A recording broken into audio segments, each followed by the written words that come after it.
warahmatullahi wabarakatuh. Waalaikumsalam warahmatullahi wabarakatuh. Oke, selamat siang Ibu, Adik. Terima kasih sudah datang untuk membersamai kegiatan kita pada siang hari ini. Sebelumnya, perkenalkan saya Nur Selly yang akan mendampingi proses konseling kita pada siang hari ini. Oke, sebelum kita mulai, kita perkenalkan dulu ya. Mulai mungkin dari ibunya.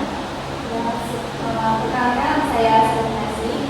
Saya di sini sebagai ibu dari anak saya dengan Perkenalkan, nama saya Desi sebagai anak dari Oke.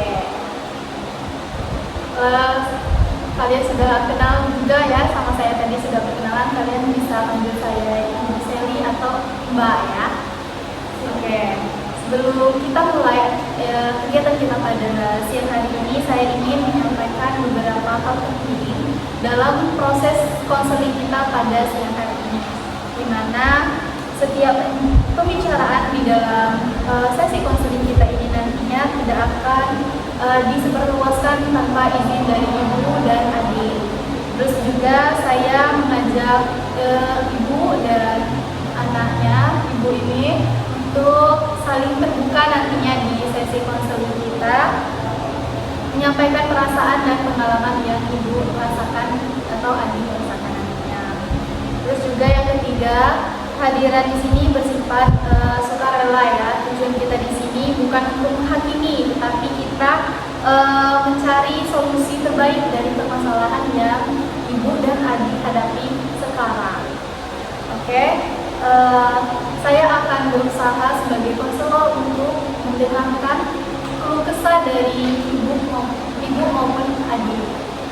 Oke, saya harap sesi konseling ini bisa menjadi ruang aman bagi Ibu Sela dan Adik Dina.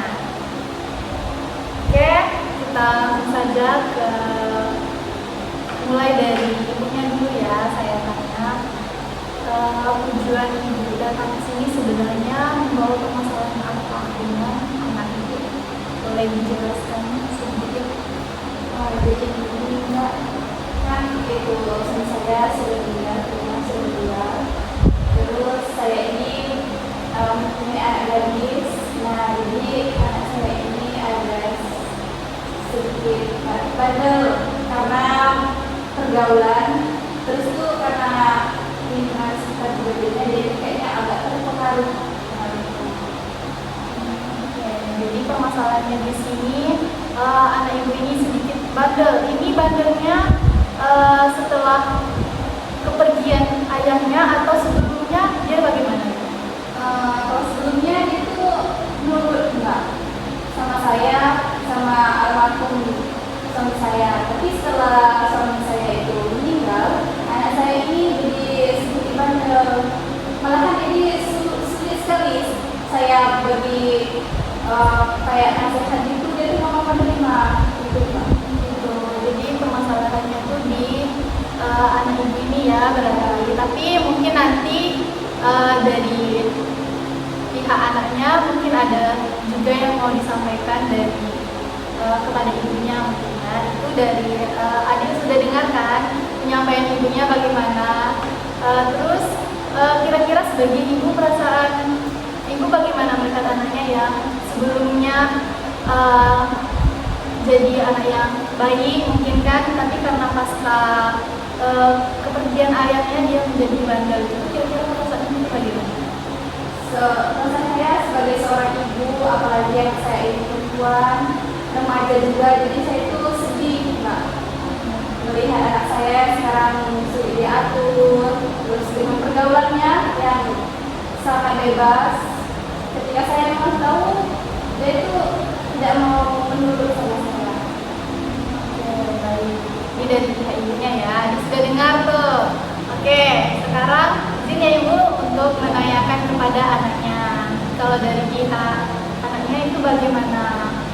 Sebenarnya bukan bandel yang Mbak ya, cuma makin kesini setelah kepergian ayah, kan, ini kayak lebih posesif terhadap saya gitu. Sebelumnya juga ya saya main-main sekolah-sekolah kayak gitu kan, dan waktu waktu masih ada ayah kayak gitu kan, ya ibu biasa aja kayak gitu. Tapi setelah kepergiannya kayak saya terlalu dikekang kayak gitu ya. Padahal ya saya main juga tahu waktu, tahu jam kayak gitu ya. Cuman makin kesini itu kayak makin dikekang, makin posesif kayak gitu. Oke, berarti dari anaknya tadi merasa kalau apa ibunya terlalu berlebihan, terlalu posesif kan. Tapi kalau dari sisi ibu tadi, dia merasa sedih juga karena dia sadar ada perubahan perilaku dari kamu sebelum ayah kamu meninggal sama setelah kepergian ayah kan. Terus tadi ada Ina ngomong tidak berlebihan ya kalau keluarga itu tahu waktu. Nah, saya mau tanya lagi nih ke ibunya, kira-kira benar nggak yang disampaikan sama anaknya tadi? Kalau untuk sekolah dia tuh untuk sekolah Mbak. Tapi kalau misalnya ke rumah itu dia tuh pamit, cuman waktu dia pulangnya itu nggak tahu waktu gitu Pak. Dia tuh kayak pulangnya tuh sesudah maghrib agak malam, masa harusnya sebagai remaja dulu itu sebelum maghrib itu harus pulang gitu kan.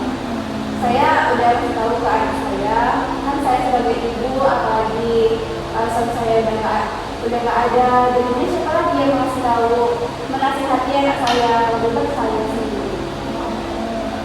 Nah, dari perkataan ibu tadi jelaskan seorang ibu tuh mungkin dia lebih posesif karena kan dia menjadi tulang punggung sekaligus ibu untuk kamu. Kamu kira-kira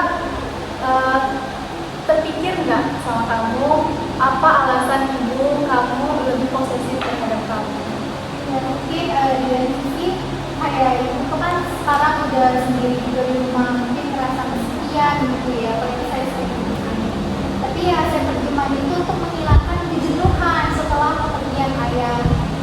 Karena ya kita kan sebagai anak ya, apalagi gadis gitu, pasti terpuruk banget setelah kepergian ayah. Apalagi kalau di rumah itu kayak ketemu sama ibu itu pasti ibu itu marah, ngomel, pasti kita juga lebih jenuh di rumah gitu.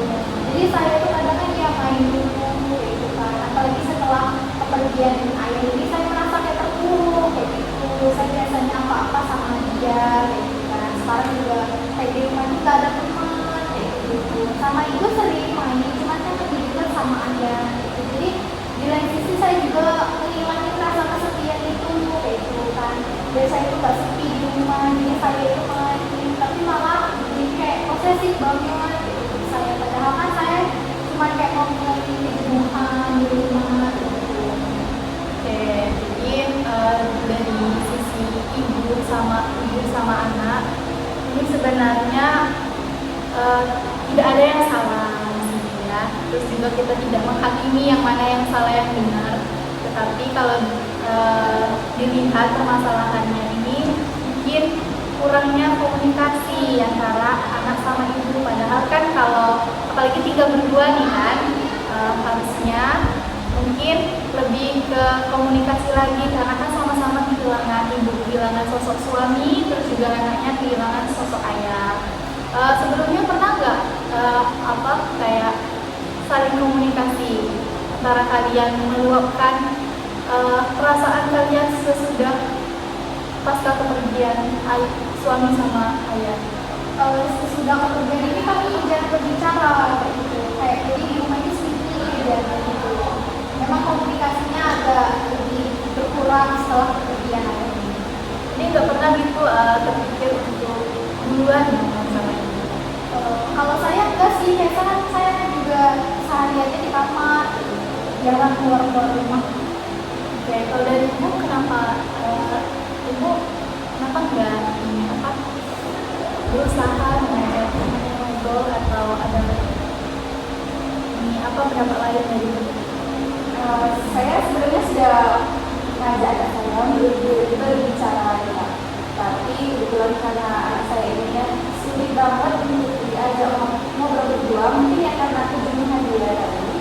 Jadi dia itu nggak mau gitu tatap muka sama ibunya, ngomong sama ibunya gitu, apa yang mau dia itu maunya gimana gitu kan. Dia kan enak juga kasih tahu dia gitu kan.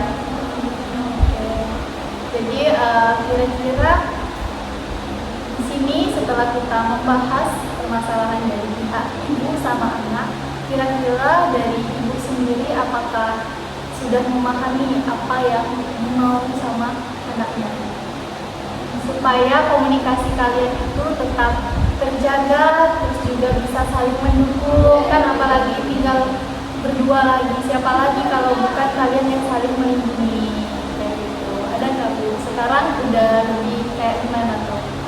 Karena sudah mendengar penjelasan dari anaknya tadi, karena sebelumnya kan nggak ada komunikasi tuh antara kalian. Nah, gimana kalau dari sisi ibunya dulu?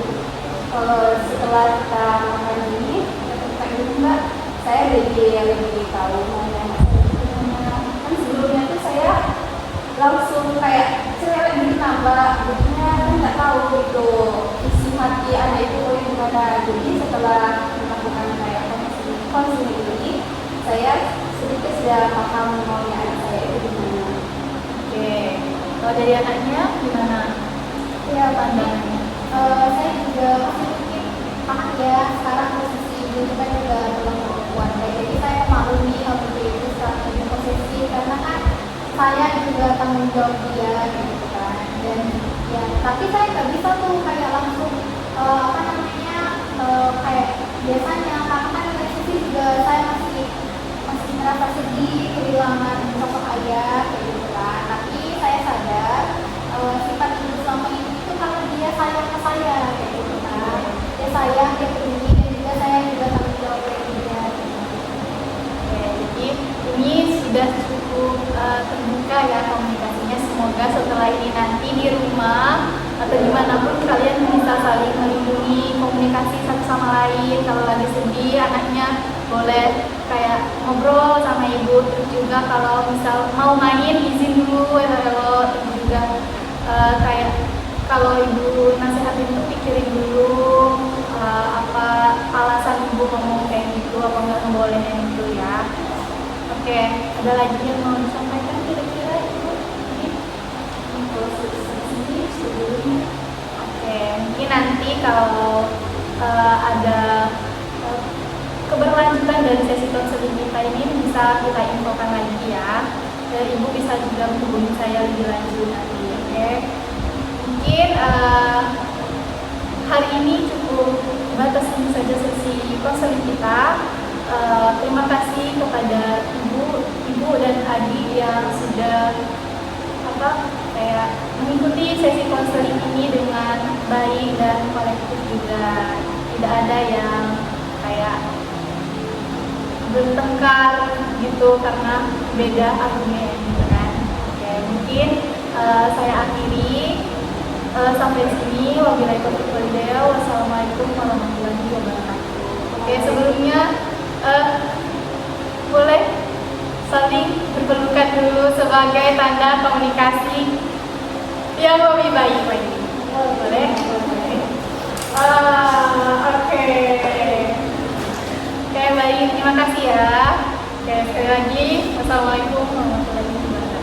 Waalaikumsalam warahmatullahi wabarakatuh.